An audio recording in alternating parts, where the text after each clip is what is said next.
Break के बाद आपका स्वागत है। रुक इस वक्त की बड़ी खबर का। लखनऊ से बड़ी खबर आपको बता देते हैं, जहां उपचुनाव में घोसी उपचुनाव में सपा प्रत्याशी सुधाकर सिंह की विजय हुई है। सपा प्रत्याशी सुधाकर सिंह 42,000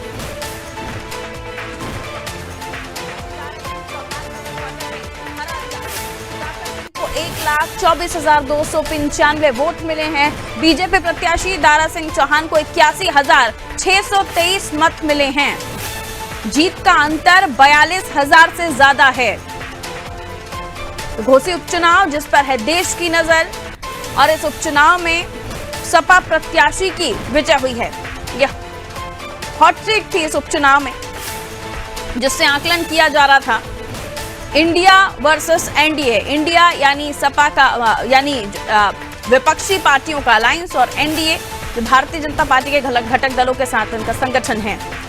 इन दोनों के बीच भी ये लड़ाई देखी जा रही थी। और उसके अलावा सपा और बीजेपी के साथ जो लड़ाई है उसे 2024 का आकलन भी माना जा रहा था कि जो नतीजे आएंगे वो 2024 की पिक्चर भी साफ करेंगे। जिस एक सीट ने काफी कुछ आशंकाओं को जन्म दिया हुआ था,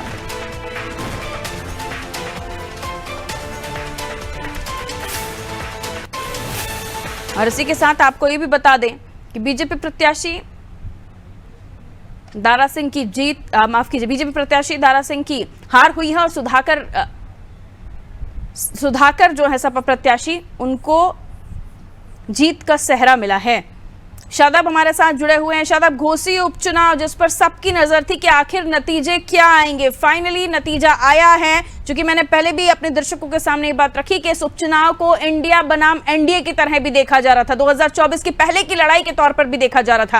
और अगर पिक्चर ये है, 2024 में भारतीय जनता पार्टी की मुसीबतें काफी ज्यादा बढ़ जाएंगी। और उसके अलावा दारा सिंह चौहान का बीजेपी में जाना और राजभर की इमेज का भी इस चुनाव में लग जाना, अब समझ में आ रहा है कि दारा सिंह चौहान का क्या यह निर्णय सही था सपा छोड़ के बीजेपी में जाने का।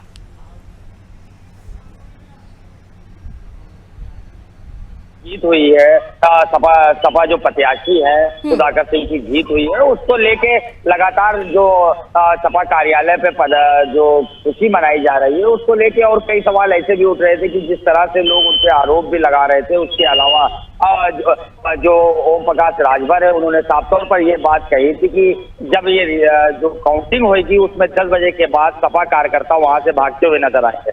उसी को देखते हुए अब इस पे जो जवाब दिया जा रहा है उस पर साफ तौर पर ये बात कही जा रही है कि जिस तरह से ओम प्रकाश राजभर यहाँ से भागे थे और वहाँ पे उन्होंने अपनी सत्ता की लालच में वो वहाँ गए हुए थे। हालांकि वहाँ पे अभी तक उनको कुछ ऐसा नहीं मिला है, लेकिन जिस तरह से वो वहाँ पे मौजूद है वो गलत बयान दे रहे हैं और अब उनको ढूंढना पड़ेगा कि किस तरह से उन्होंने बयान दिया। हालांकि जिस तरह से उनकी जो सपा प्रत्याशी है सुधाकर सिंह, उनकी जीत हुई है 42,672 वोटों से वो जीते हैं, तो हालांकि ये बड़ी जीत है। और आपको बता दें कि अखिलेश यादव ने भी इस पर ट्वीट किया है और साथ ही बयान भी जारी किया है कि जिस तरह से ये जीत है ये एक विधायक की जीत है, और साथ ही जिस तरह से और भी विधायक हैं वो भी लगातार यही तरह कहते हुए नजर आ रहे हैं। अब ये इंडिया का जो गठबंधन जो इंडिया जो बनाया गया है उसको लेके एक बड़ी चीज नजर आ रही है। अब देखना ये होगा कि क्या निकल कर सामने आ रहा है। हालांकि जिस तरह से जो इंडिया की जीत हुई है वो लगता हुआ नजर आ रहा है। जी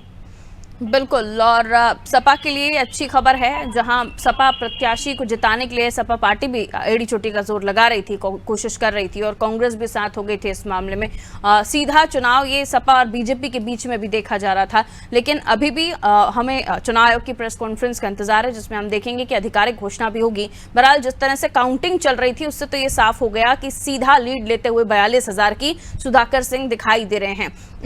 बार बार ये कहा जा रहा था शिवपाल यादव ने पूरा ग्राउंड संभाला हुआ है। शिवपाल यादव मिनपुरी में भी ग्राउंड संभाले हुए थे, और इसीलिए ये कहा जा रहा था कि जब शिवपाल यादव जिताने के लिए उतर जाते हैं तो सपा को इसमें फायदा होता। अखिलेश यादव खुद भी पिछले चुनाव में देख चुके हैं। ये शिवपाल यादव की भी जीत मानी जाएगी।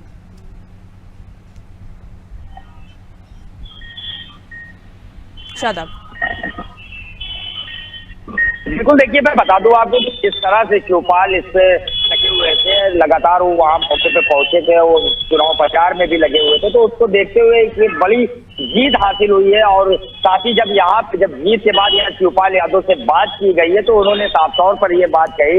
ये तो अभी जिस तरह से उन्होंने कहा कि अभी इसको देखना बाकी है, फिलहाल जो बीजेपी पे ये करारा तमाचा मारा गया है, जिस तरह से उन्होंने ये बात कही है, तो एक ये बड़ी बात है कि शिवपाल के वहाँ पे मौजूद रहने के बाद इस तरह की जीत जो बीजेपी है उनको करारा जवाब दिया गया है। वहीं अगर और लोगों की बात की जाए, चाहे पूर्व मंत्री हो या विधायक हो या जो कार्यकर्ता है उनके में भी खुशी की लहर नजर आ रही है जिस तरह से जीत हुई है। आपको बता दें कि शिवपाल ने ये भी बात कही है, उन्होंने साफ तौर पर ये कहा कि जिस तरह से ये जीत हुई है ये एक विधायक की जीत नहीं है, ये पूरे इंडिया की जीत है। जो इनका बनाया हुआ इंडिया है, पूरे गठबंधन में लगे हुए हैं और लोगों की भी जो शिवपाल है उनका साफ तौर पर ये भी कहना था कि जिस तरह से वहाँ मेहनत की गई है, जनता जो घोसी की जनता है उनकी जीत है। बिल्कुल, बहुत शुक्रिया शादाब जानकारी देने के लिए। तो देखिए, इस जीत को घोसी की जनता की जीत बता रहे हैं तमाम सपाई नेता भी। और ये कुल मिलाकर साख का सवाल था सपा के लिए भी और बीजेपी के लिए भी, खुद दारा सिंह और राजभर के लिए भी। लेकिन उसके बाद हमने देखा कि किस तरह से इस चुनाव में पूरी मशक्कत के बाद भी दारा सिंह जो है 42,000 वोटों से हारे हैं।